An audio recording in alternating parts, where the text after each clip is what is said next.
Hi friends, வணக்கம். Welcome back to Tamil Mithran. பிரபல திரைப்பட இயக்குனரும் சூப்பர் ஸ்டார் ரஜினிகாந்துடைய நெருங்கிய நண்பருமான மகேந்திரன் உடல்நலக் குறைவால் சென்னையில் இன்னைக்கு காலமாயிருக்காரு. என்னால் என்னைக்கும் என்றும் என்றும் என்றும் என்றும் மறக்க முடியாத என் இனிய அருமை நண்பருக்கு மேலேன்னு சொல்லணும். எனக்கே சில பேர் தான் நண்பர்கள் இருக்காங்க. அது ஒருத்தரில் ரொம்ப ரொம்ப முக்கியமான ஒருத்தர் சாரதா. சிறுநீரக கோளாறு காரணமாக கடந்த ஒரு வாரமாக சென்னை கிரீன்ஸ் ரோட்டில் இருக்கிற அப்போலோ மருத்துவமனையில் சிகிச்சை எடுத்துகிட்டு வந்த இயக்குனர் மகேந்திரன் சிகிச்சை பலனின்றி காலமாயிருக்காரு. உடல்நலக் குறைவால் உயிரிழந்த இயக்குனர் மகேந்திரனுடைய வயது 79. தமிழ் சினிமாவுடைய தவிர்க்க முடியாத இயக்குநர்களில் ஒருத்தரான மகேந்திரன் காலம் கடந்தும் பெயர் சொல்லக்கூடிய பல திரைப்படங்களை அவர் உலகத்துக்கு கொடுத்துருக்காரு. சூப்பர் ஸ்டார் ரஜினிகாந்த் நடித்த முள்ளும் மலரும், ஜானி, காளி, கை கொடுக்கும் கை உள்ளிட்ட பல வெற்றி படங்களை டைரக்ஷன் பண்ணியிருக்காரு மகேந்திரன்.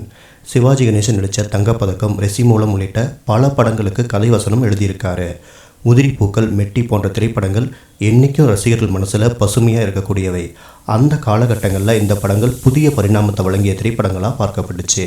சமீப காலகட்டத்தில் நடிகராகவும் அவர் ஜொலிக்க ஆரம்பிச்சிருந்தார்.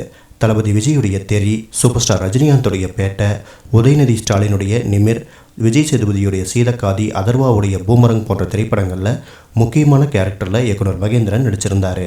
இயக்குனர் மகேந்திரன் காலமானதை அவருடைய மகன் ஜான் மகேந்திரன் காலையில் 7:30 மணி அளவில் ட்விட்டரில் தெரிவிச்சிருக்காரு.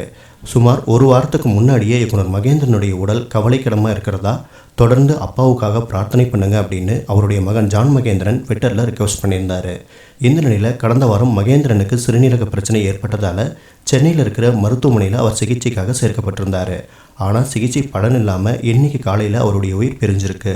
தமிழ் திரையுலகத்துக்கும் ரசிகர்களுக்கும் மகேந்திரனுடைய இழப்பு பேரிழப்பாக பார்க்கப்படுது. மகேந்திர சார் அவருடைய என்னுடைய ஃப்ரெண்ட்ஷிப் ஸ்டார்ட் ஆனது ஆடுப்புலி ஆட்டம் படத்தில். அவர் ரைட்டர். நான் ஆக்ட் பண்ணிட்டு போது மகேந்திர சார் வந்தாருன்னு சொன்னாலே அது கொஞ்சம் டென்ஷன் ஆகிடும். அப்படி கை வச்சுட்டு அப்படியே பார்ப்பாரு, என்னையே பார்ப்பாரு. அந்த ரஜினி ஸ்டைல் அப்படிங்கிறது மகேந்திர சார் உருவாக்கினது தான். ஆடுப்புலி ஆட்டத்தில் கமல் சார் பேர் மதன், என்னுடைய பேர் ரஜினி. முத்துராமன் சொல்றாரு, சார் ரஜினி பேரை சொல்ல நல்லா இருக்கும், நீங்க அதான் வைக்கணும், ரஜினின்னு தான் கேரக்டர் பேரே இருக்கணும் அப்படின்னு சொல்லிட்டு ரஜினி ஸ்டைல் சொல்லி அதை இன்ட்ரோடியூஸ் பண்ணதே மகேந்திரன் சார். அதுக்கப்புறம் நிறைய நல்ல நண்பர்கள் ஆகிட்டோம்.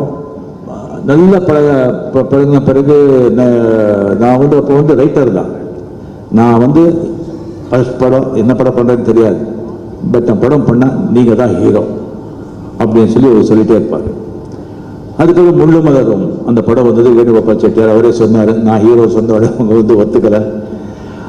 அதெல்லாம் அந்த பிறகு போட்டு ரஜினிகாந்த் தான் அப்படின்னு சொல்லி மகேந்திர சார் அவ்வளோ நண்பராக இருக்கும்போது நானும் சரின்னு சொல்லி நான் ஒத்துட்ட பிறகு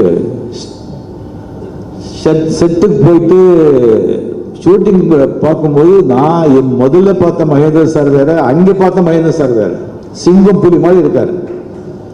ஒரு ஷாட் ஓகே பண்றதுக்குள்ள உயிர் போயிடும். நான் ஏதோ நான் நினைச்சது நான் பண்ணதை ஆக்டிங்க சொல்லி நான் சுத்திட்டு இருக்கேன். ஜனங்களும் ஒத்துக்கிட்டாங்க, ஓகே. இதுக்கப்புறம் என்ன தலையை கேட்டுக்கிட்டு ஜனங்களுக்கு பிடிச்சது அவ்வளவுதான், அதுதானே நம்ம செய்யறது அப்படின்னு சொல்லி நோ.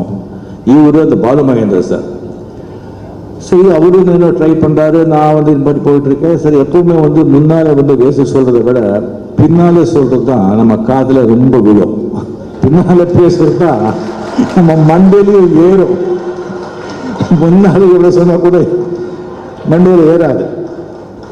என்னை உட்கார வச்சு மகேந்திர சார், பாலு மகேந்தர் பேசிட்டே இருப்பாரு. அந்த காளி என்ன பண்ணுவான்னா அப்படி பண்ணுவான், அவன் அப்படி திங்க் பண்ணுவான், அவன் நடக்கிறது அப்படி இருக்கும்.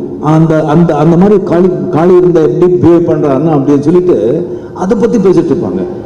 நான் என்னடா இது அப்படின்னு சொல்லி எனக்கே தெரியாம அந்த காளி கேரக்டர் எனக்குள்ள புகுத்தாங்க.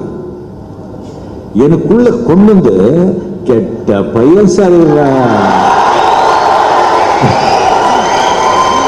மகேந்திர சார் அவருடைய டேலாக் அது பிடிக்கல சார், பிடிக்கல.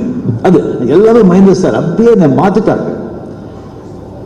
ஸோ நான் ஒரு மாதிரி ஒரு ஆக்டிங் பண்ணிட்டு இருக்கும்போது என்னுடைய நடிப்பில் வந்து இன்னொரு அந்தஸ்து கொண்டு போனவர் வந்து மகேந்திர சார். அந்த மாதிரி ஒரு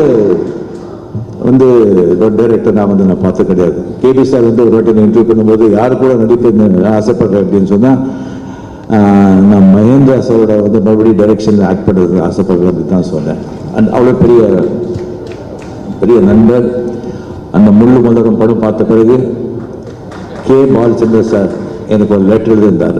உன்னை நான் அறிமுகப்படுத்துறது நான் பெருமைப்படுறேன் அப்படின்னு சொல்லி அந்த ஒரு பெருமைக்குரிய ஆளுக்கு மகேந்திர சார். அந்த படம் பார்த்த பிறகு மறைந்த புரட்சி தலைவி ஜெயலலிதா அவர்கள் என் வீட்டுக்கு ஒரு புக்கே அனுப்பிச்சிருந்தாங்க. எக்ஸலண்ட் பர்ஃபார்மன்ஸ், கங்க்ராச்சுலேஷன்ஸ் அப்படின்னு சொல்லிட்டு எனக்கு வேணுகோபால் செட்டியார் ஒரு புக்கை கொடுத்தாங்க. அது மகேந்திர சாருக்கு அந்த பெருமை நன்றி கடன் பெற்றிருப்பேன்.